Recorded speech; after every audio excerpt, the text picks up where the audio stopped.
আসসালামু আলাইকুম রহমতুল্লাহ। আজকে আমরা রাজশাহী বোর্ডের এসএসসি পরীক্ষার 2025 সালের সৃজনশীল 2 নং সমাধান করব। গত পর্বে কিন্তু আমরা 1 নং সৃজনশীলের সমাধান দেখেছিলাম, তারই ধারাবাহিকতায় আজকে 2 নং সৃজনশীল সমাধান করব।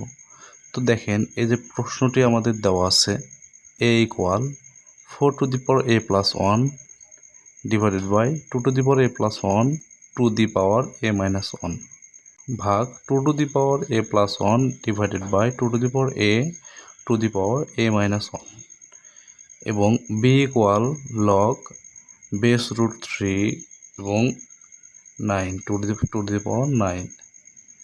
এটা হচ্ছে a এবং b সমান দেওয়া আছে। এরপরে 2 নং শর্তটি হচ্ছে P square plus Q square divided by Q square plus R square equal P minus Q whole square divided by Q minus R whole square.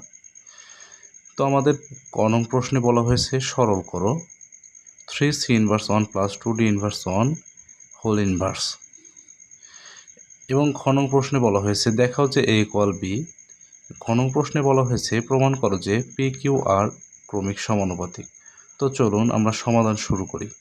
তো প্রথমেই ক নং প্রশ্নে আমরা সরল করতে বলা হয়েছে। তো আমরা এই যে রাশিটা উঠিয়ে নিলাম। এখানে রাশিটা হচ্ছে 3c inverse 1 plus 2d inverse 1 whole inverse 1। তো এখানে 3c ইনভার্স 1 আছে। তো আমরা জানি যদি এরকমভাবে পাওয়ার থাকে, ইনভার্স আকারে যদি পাওয়ার থাকে, তাহলে আমরা তাকে ভাগ আকারে লিখতে পারি। ওখানে 1 বাই সি ইনভার্স 1 আছে। তো 1 বাই আমি সি লিখলাম, কারণ এখানে পাওয়ার আছে 1। সির উপরে যদি আমি পাওয়ার 1 দেই তাহলে কিন্তু সি থাকে, এজন্য আমি 1 বাই সি লিখলাম। তো এখানে আমি 3 ইন্টু সি ইনভার্স 1 এর জায়গায় 1 বাই সি লিখলাম, যেহেতু পাওয়ার ভাগ আকারে লেখা যায় ইনভার্স থাকলে। এরপর প্লাস 2 ইন্টু এখানে একই 1 বাই ডি হোল ইনভার্স 1। এরপরে 3 ইন্টু 1, তাহলে 3 divide by C plus 2 into 1 divide by D, অর্থাৎ 2 divide by D whole inverse 1।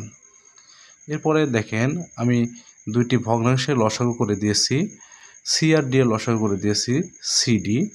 তো আমাদের ভগ্নাংশের যোগের নিয়ম হচ্ছে যে লসাগুটা হবে প্রথম ভগ্নাংশের হর দিয়ে লসাগুকে ভাগ করলে সি সি কেটে যাবে এবং 3d থাকবে, প্লাস এই তৃতীয় ভগ্নাংশের হরকে ভাগ করলে ডিডি কেটে যাবে এবং 2c থাকবে। এরপরে হোল ইনভার্স 1। তো আমরা সেই আগের এই এখানে যে করলাম সূচকের নিয়মে ইনভার্স পাওয়ার থাকলে তা আমরা ভাগ আকারে লিখে দিতে পারি। তো এখন আমরা 1 বাই এই যে পুরোটুক আমরা নিচে লিখে দিলাম। এখানে যদি ভাগ থাকে তাহলে এই ভাগটাকে যদি আমরা গুণ করি তাহলে কিন্তু আমাদের ভগ্নাংশটি উল্টে যায়, অর্থাৎ হর হবে লব এবং লব হবে হর। এজন্যই আমরা এই যে 1 লিখেছি এবং এই যে ভাগ আছে ভাগকে আমরা গুণ করেছি, যার কারণে পরের ভগ্নাংশটি হর হয়েছে লব এবং হর হয়েছে লব এবং এই যে লব হয়েছে হর। তো এখন 1 এর সাথে যদি আমরা এটাকে গুণ করি তাহলে কিন্তু ওইটাই থেকে যাবে।